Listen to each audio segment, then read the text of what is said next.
Boa noite, estranhos. Sejam bem-vindos a mais um episódio do programa Pesadelos Reais. Eu sou Naroko, e hoje conheceremos a terrível teoria da imortalidade quântica. Alguns dos assuntos abordados podem ser sensíveis para alguns públicos. Se recomenda a discrição.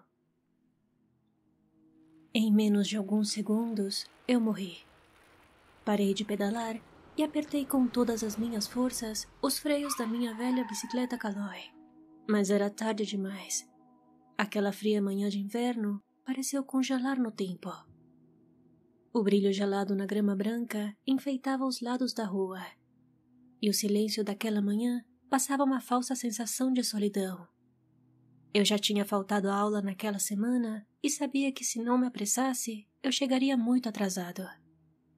Então, com esses pensamentos em mente, eu continuei pedalando, até chegar no fatídico cruzamento, que atravessei rapidamente, sem olhar para ambos os lados.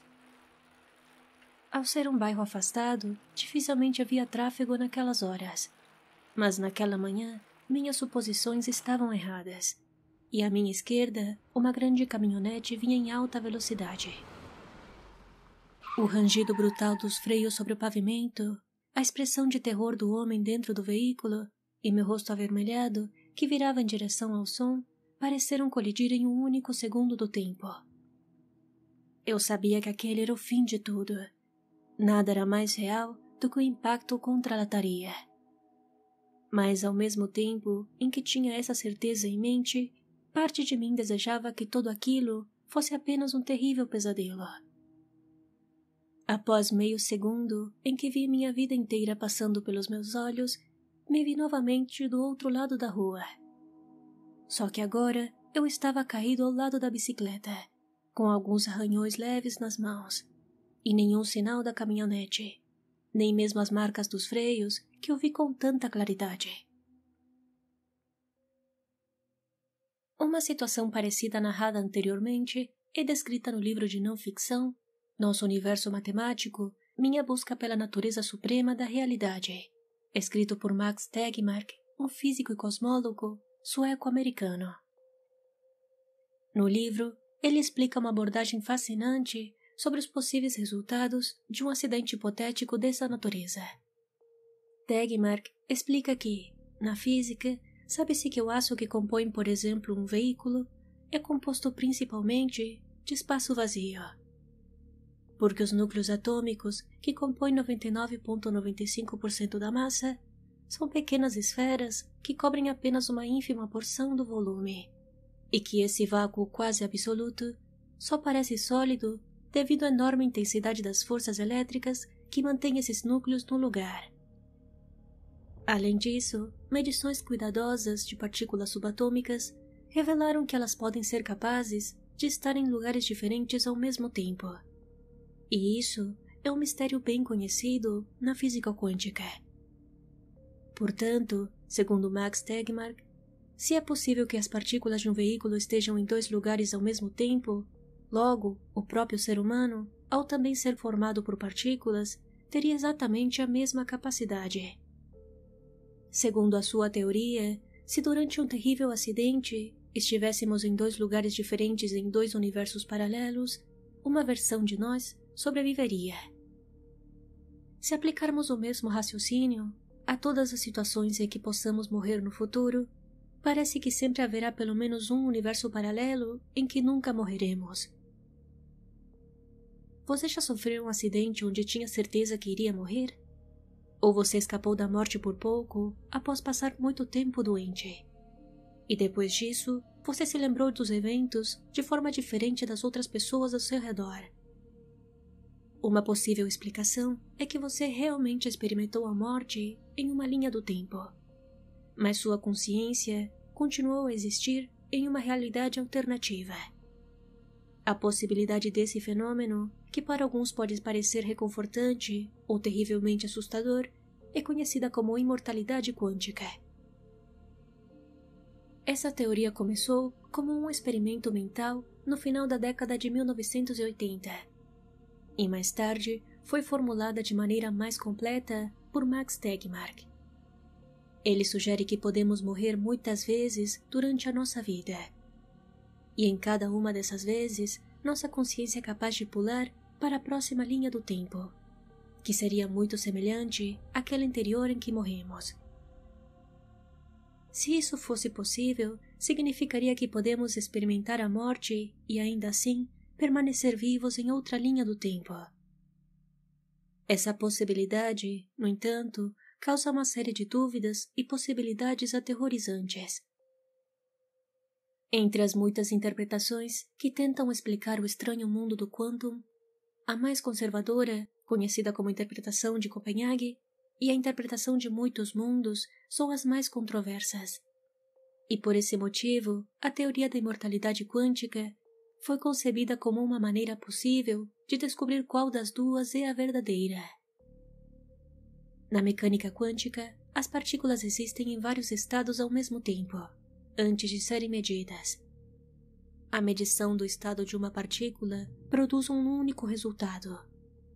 De acordo com a interpretação de Copenhague, a partícula entra em colapso aleatório em um desses estados durante a medição. Os físicos teóricos Niels Bohr e Werner Heisenberg formaram a interpretação de Copenhague no século XX. De acordo com esta teoria, os fótons e outras partículas podem existir simultaneamente em vários estados. Mas quando tentamos medi-los, nós os influenciamos. E assim, eles são transformados em um único estado observado. E todos os outros estados são removidos e nunca reaparecem. Para entender isso melhor, podemos usar o exemplo de um gato que entra na sala. Até que você olhe para ele, o gato pode estar em 3 estados possíveis: deitado, sentado ou em pé. Mas quando você olhar para ele, o gato pode estar em um estado específico. Por exemplo, deitado.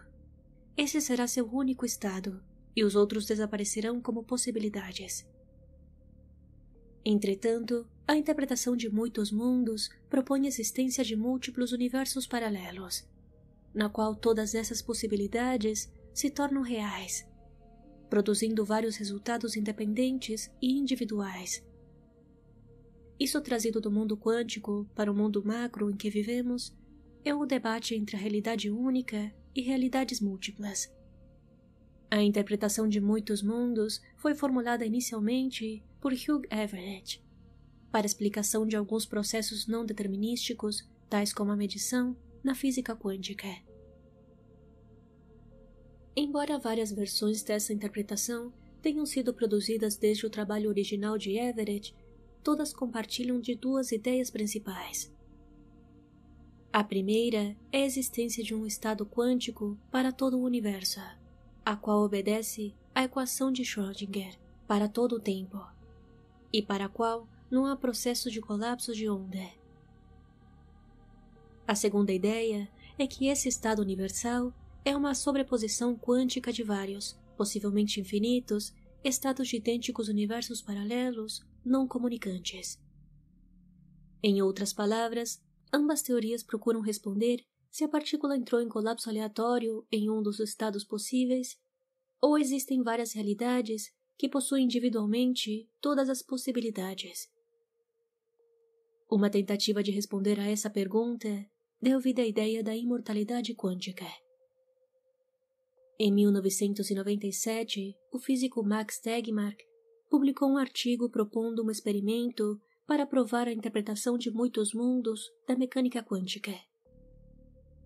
O teste foi muito analisado ao longo dos anos, mas continua sendo um experimento mental que qualquer pessoa pode realizar.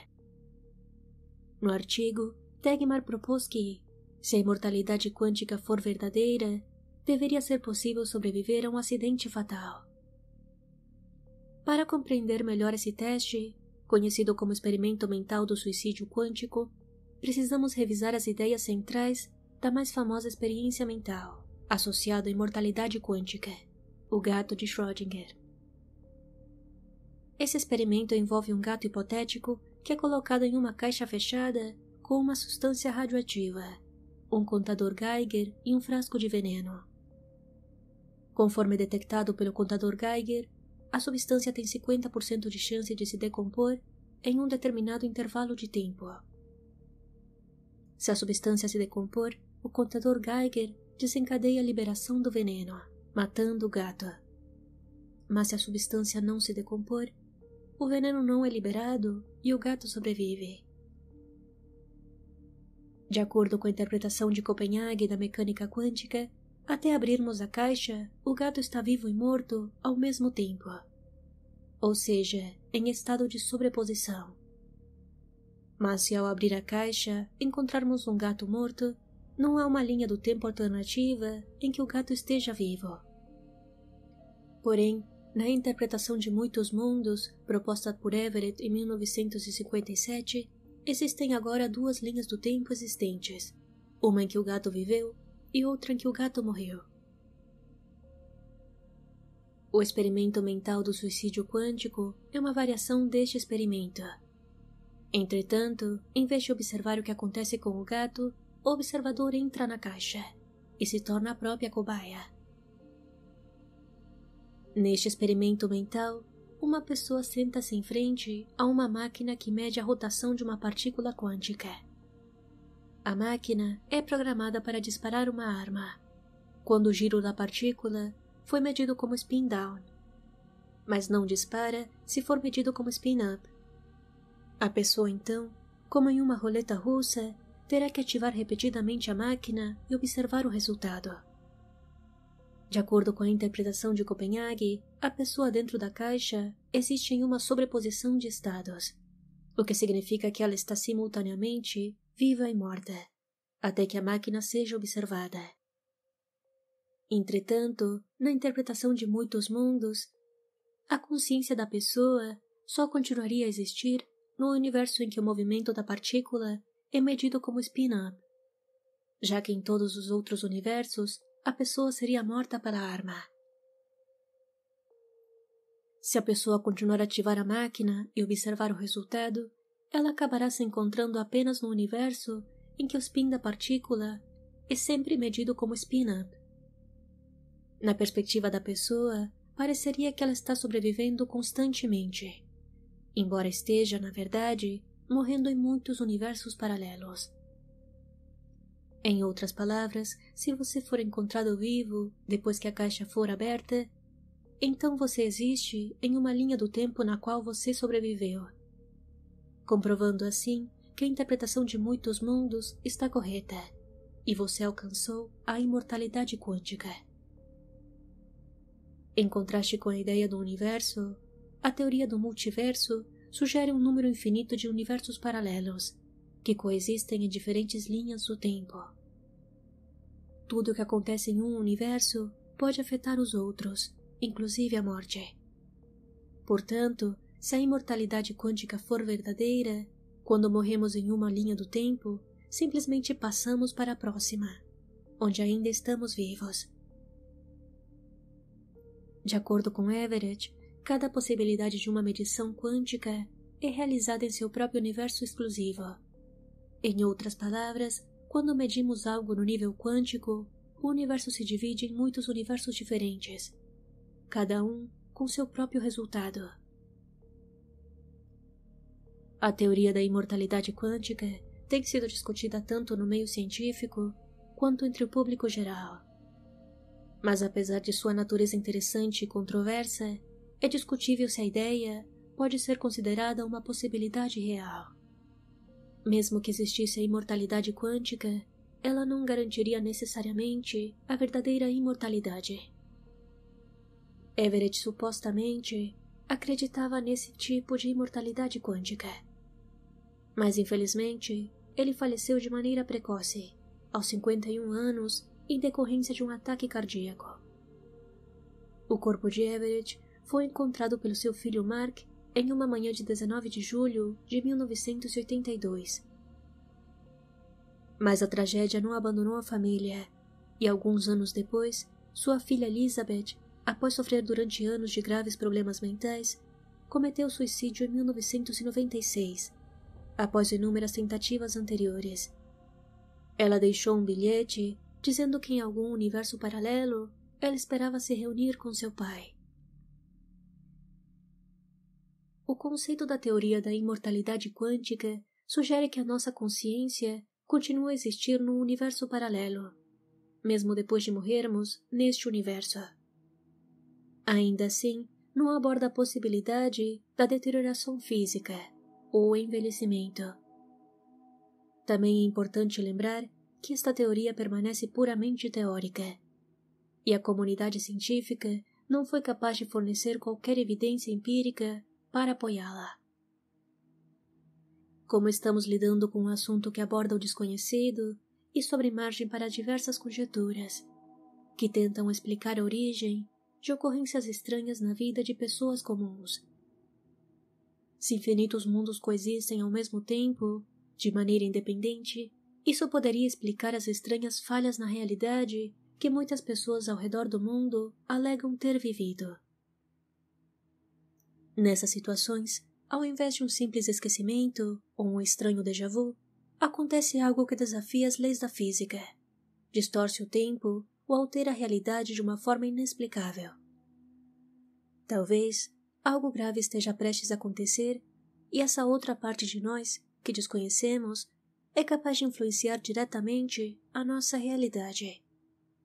Sobre isso, 3 usuários do Reddit comentaram a respeito de algumas experiências perturbadoras para as quais não encontraram nenhuma explicação lógica. O amigo desaparecido. Na época da faculdade, eu e meus amigos costumávamos almoçar juntos em uma cafeteria que ficava do outro lado do campus. Em um desses dias, havia cerca de 8 a 10 de nós a caminho da cafeteria. Normalmente, havia 3 ou 4 em um grupo que andava na frente, e eram seguidos pelos outros amigos restantes. Eu estava andando no grupo de trás quando passamos por entre 2 arbustos, e após isso, uma sensação estranha tomou conta de mim. Algo parecia ter mudado, e eu estava muito desorientado. Todos nós paramos e olhamos um para os outros, enquanto o primeiro grupo continuava andando. Alguém estava faltando. Todos nós sabíamos disso, mas não conseguíamos lembrar de nada sobre aquela pessoa. Até hoje, não tenho ideia de quem era. Todos foram contabilizados, mas não conseguimos nos livrar da sensação de que alguém simplesmente havia desaparecido entre nós. O local estranho onde isso aconteceu ficava perto de outros arbustos normais. Porém, depois disso, sempre evitamos passar por lá. Lembro-me de outra ocasião em que todos nós parecíamos ter notado um poste de luz ali, e nenhum de nós conseguia lembrar se ele sempre esteve ali ou não, apesar de passarmos por aquele caminho pelo menos 2 vezes por dia. Provavelmente, isso pode ser atribuído a estudantes universitários ocupados, que não prestam atenção. Mas é estranho que seja o mesmo local em que perdemos alguém algumas semanas depois. Sinto saudade de você, amigo misterioso, que apenas desapareceu. Coda, a cadela que voltou no tempo. Há algumas semanas, minha cadela Coda entrou no meu quarto e começou a tentar subir na minha cama. Ela conseguiu depois de algumas tentativas e eu dei um empurrãozinho nela para que descesse. Ela então pulou da cama e foi embora.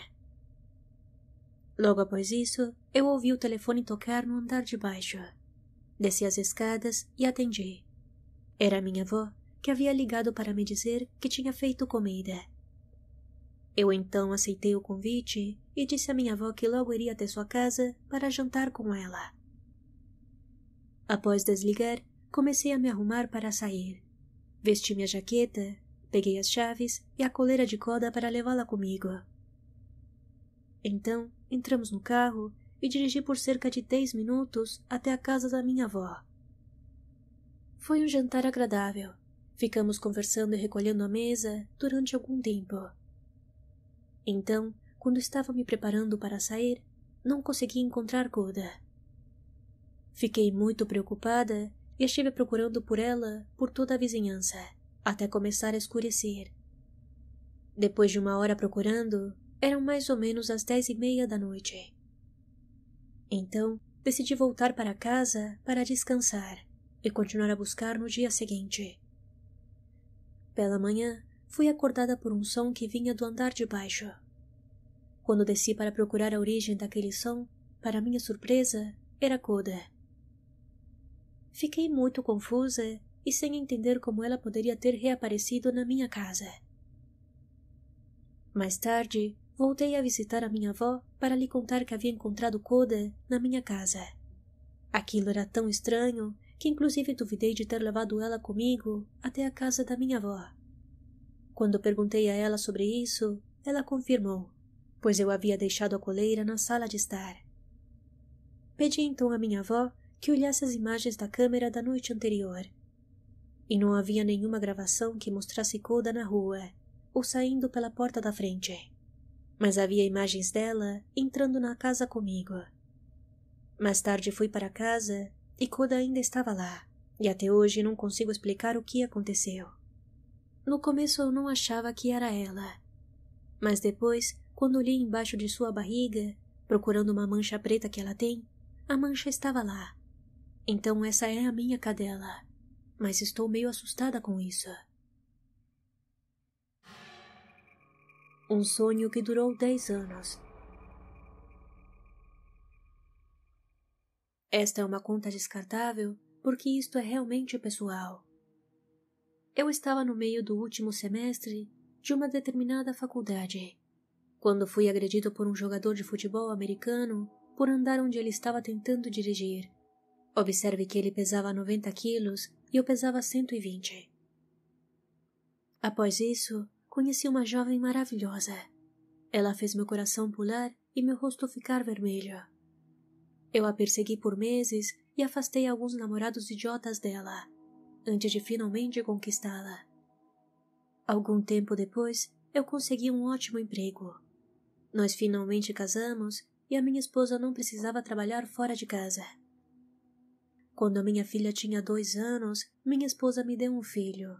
Ele era a alegria da minha vida, e eu costumava ir no seu quarto todas as manhãs, antes de ir para o trabalho. Eu me dedicava muito a ele e a minha filha. Um dia, sentado no sofá, notei que a perspectiva do abajur estava estranha, como se estivesse invertida.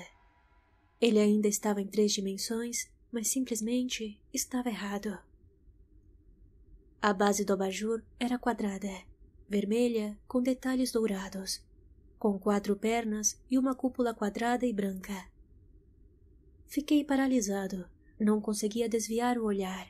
Fiquei a noite toda olhando para ele, e na manhã seguinte não fui trabalhar, pois havia algo errado com aquela luminária. Parei de comer, saía do sofá apenas para ir ao banheiro no início, mas logo parei com isso também, pois não estava comendo nem bebendo. Fiquei olhando para o maldito abajur por 3 dias, até que minha esposa ficou realmente preocupada e pediu a alguém que viesse tentar falar comigo.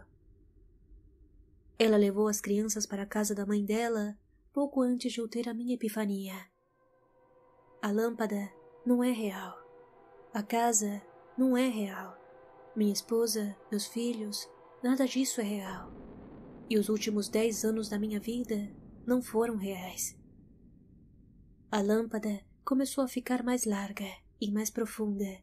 Ainda estava em dimensões invertidas, ocupando toda a minha perspectiva. E tudo o que podia ver era vermelho. Logo ouvi vozes, gritos e todos os tipos de ruídos estranhos. E tomei consciência da dor, uma maldita tonelada de dor. As primeiras palavras que eu disse foram "estou sem dentes", e logo abri os olhos. Eu estava deitado de costas na calçada, cercado por pessoas que eu não conhecia. Muitas estavam assustadas e eu estava completamente confuso. Em algum momento, um policial me segurou, me arrastou pela calçada e pela grama e me jogou de bruços na traseira de um carro de polícia. Eu ainda estava muito confuso. Fui levado para o hospital pelo policial.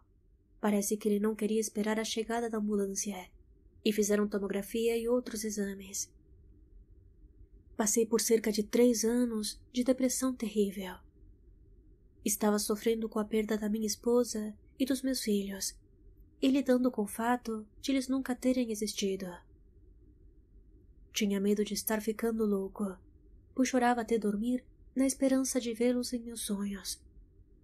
Isso nunca aconteceu, mas às vezes vejo meu filho, geralmente apenas um vislumbre em minha visão periférica. Ele tem sempre 5 anos de idade e nunca consigo ouvir o que ele diz. Essa foi uma das piores histórias a respeito de falhas na realidade com a qual me deparei. Ao tentar descobrir mais a respeito deste velho post deletado, o autor anônimo, quando questionado a respeito do jogador de futebol americano que o atacou, provavelmente nos anos 90, ele disse que somente foi condenado a pagar metade de suas contas médicas. Então, pelas suas respostas, podemos considerar que toda essa nova realidade, em que ele passou 10 anos da sua vida, passou ao mesmo tempo em que ele estava inconsciente depois do ataque, enquanto na nossa realidade, ele estava jogado naquela calçada. No entanto, é impressionante a complexidade e a riqueza de detalhes dessa outra realidade inexistente. Em outros comentários, ele disse que na época conseguia se lembrar de muitos detalhes específicos, inclusive elementos da casa em que morava com a sua família. Ele descreveu que não havia tecnologia mais avançada do que um telefone de parede rotativo e uma TV em preto e branco de baixa qualidade.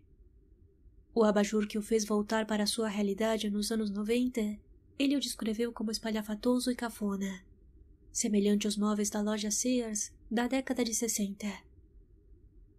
Tal objeto se fixou tanto em suas lembranças que, inclusive anos depois do ataque, em 2014, quando o post foi publicado, ele ainda continuava lembrando claramente de seus estranhos detalhes e fazendo diversas pinturas dele. Suas lembranças eram tão vivas e reais que inclusive ele mencionou se lembrar com clareza do avental amarelo favorito de sua esposa. Entretanto, ele não conseguia se lembrar de nada que estivesse acontecendo fora da família, como notícias da época, política e coisas do gênero. Caso a teoria da imortalidade quântica fosse real, esse homem experimentou uma viagem aterradora, na qual talvez, para não morrer na nossa realidade, ele pulou para uma linha temporal diferente por um certo espaço de tempo. Mas algo estava errado, e ao ser uma linha muito diferente da sua original, ele acabou sendo mandado diretamente para uma mais similar à sua realidade anterior. Entretanto, diferente da teoria de muitos mundos, ele poderia conservar as memórias de uma linha temporal ao qual não pertencia. A possibilidade de nós mesmos ou alguém que amamos deixar de existir e simplesmente ser apagado de nossa memória por uma força desconhecida, seja no passado, no presente ou no futuro, é um conceito de terror completamente diferente. Esta noite, novos medos foram desbloqueados. A teoria da imortalidade quântica não considera a possibilidade do terrível sofrimento que as pessoas poderiam experimentar ao serem impedidas de morrer, como por exemplo, na velhice ou durante alguma doença terminal. Como somente podem deslizar sua consciência para uma realidade levemente semelhante à original, cada vez que exista uma pequena probabilidade quântica de que sua vida continue, eles nunca serão capazes de morrer, permanecendo em um estado de quase morte, mas ainda conscientes. Uma eternidade de dor e sofrimento, sem perspectiva de fuga.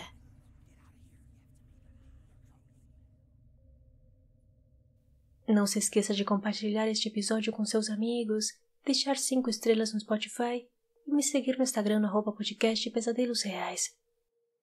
Também gostaria de agradecer a Luiz Fernando Rangel e um anônimo por apoiar e confiar neste projeto. Se você também quer se tornar um apoiador e me ajudar a manter este projeto em pé, procure o podcast Pesadelos Reais no Apoia-se ou verifique os links na descrição. Muito obrigada por ouvir até aqui e até o próximo episódio.